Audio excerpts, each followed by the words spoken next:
In 2022, drug culture is so intertwined with high school culture, questions arise like, what resources does the county provide to combat this issue? I feel like I learned plenty about substance abuse, especially like when we were like in person learning, especially in middle school. We learned a lot about like what we're supposed to do, what we're not supposed to do, but I guess no one really listens. There's only so much telling us can do. We all have to have the health credit in order to graduate. And in fact, I just finished my health summer school, and there was this entire unit on drug abuse, drug, alcohol, and substance abuse in general.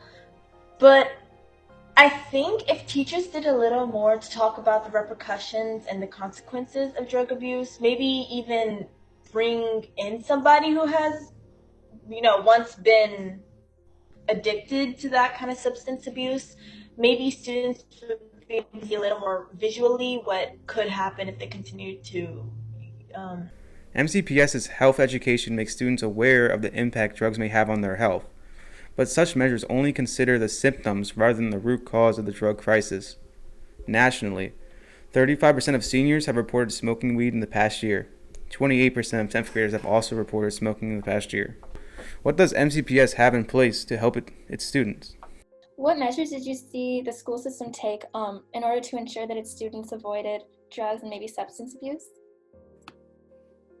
I would say we did that poorly when I was in high school. I think it's really hard. I think we didn't really do lessons on that at all. We did the signs of suicide, but we didn't talk a lot about drug abuse. And I know that one time we brought in the state's attorney to talk to the students about, it was really good. It was about the Good Samaritan law.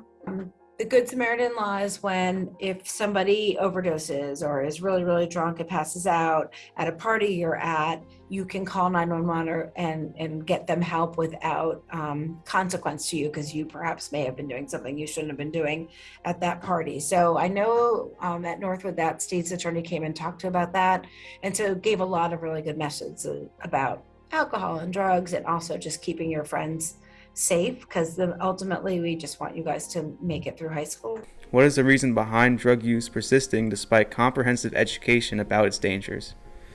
And then, of course, all the mental health issues are just increased. Depression, anxiety, those are the big ones, depression and anxiety, I would say. Health education MCPS addresses the numerous health issues that come with drug and substance abuse, but still leaves students to watch peers struggle with addiction. One thing I loved about being at Northwood High School, and I think they're doing this around the county now, but they had a wellness center. So if I had kids who are suicidal or I had kids who are having other kinds of health concerns or mental health concerns, I could take them to see someone right in the building, which was really great. And I think they'd put those in impacted high schools with more poverty, because it's harder for those families to get to those resources. How effective is the curriculum at keeping students from doing drugs? The truth is, even with health class and the numerous anti-vaping and smoking campaigns, students still choose to take and abuse drugs. The major reason for drug abuse stands to be mental health. Among high school students in 2019, 36% reported persistently feeling sad or hopeless in the past year, and 18% had seriously considered attempting suicide. So how does MCPS work to combat mental health crisis?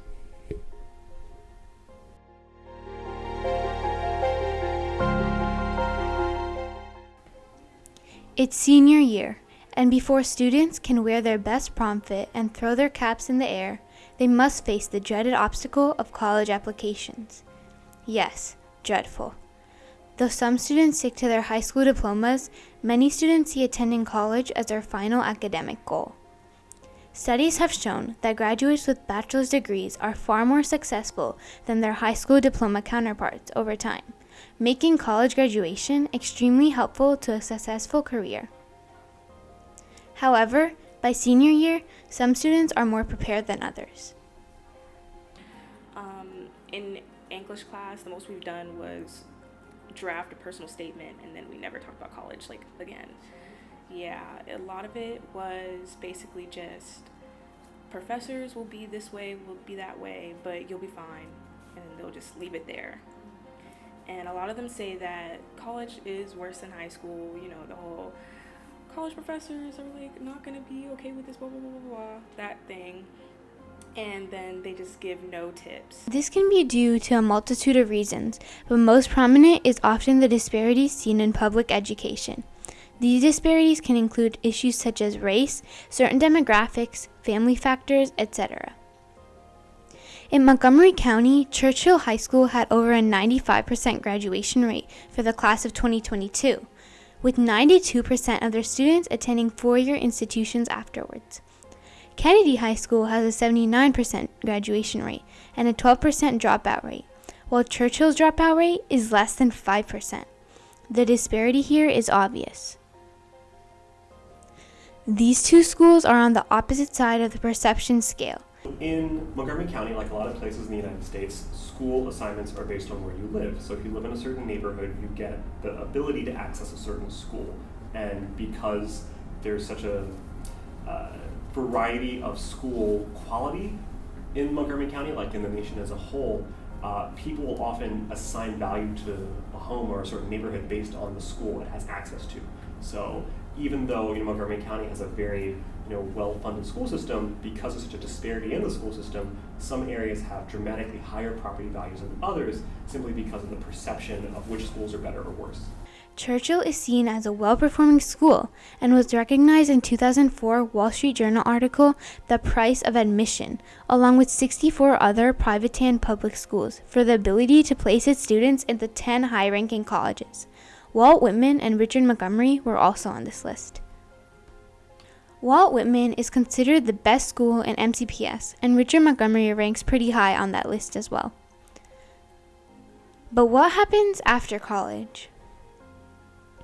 MCPS offers career programs and pathways in many of their schools to prepare students for a future beyond high school. Magnet programs and the county's Northeast and Down County consortiums are best known for their pathways, but according to MCPS's website, each high school offers a variety of career programs. I just recently started getting emails for college, like last couple weeks ago, about workshops and stuff to do for our essays, while usually other schools, for example BCC, they start that stuff 10th grade, junior year, they start their resume. Freshman year, I started my resume due to a medical program, but a lot of people don't have access to that. A lot of people don't know how to make that.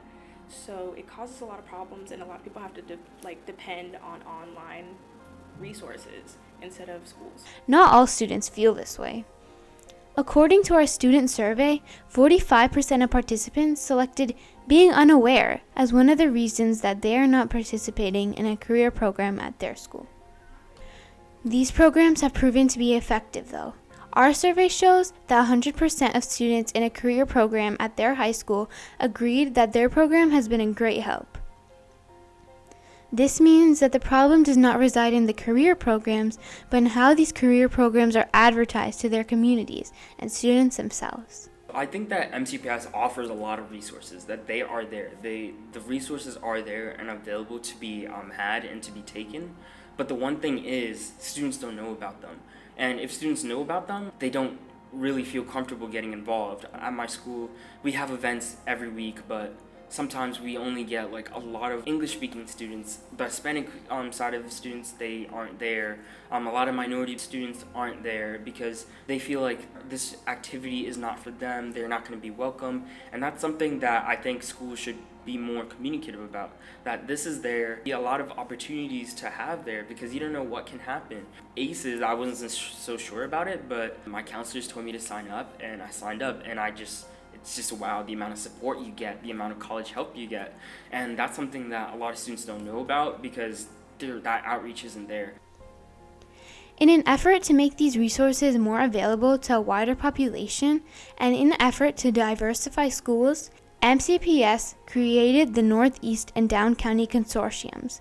This solution did not go exactly according to plan. This unequal distribution of resources only further perpetuates the divide, keeping MCPS divided in an almost unending cycle. Some areas get more resources and some areas just get less. But this story doesn't have a tragic ending.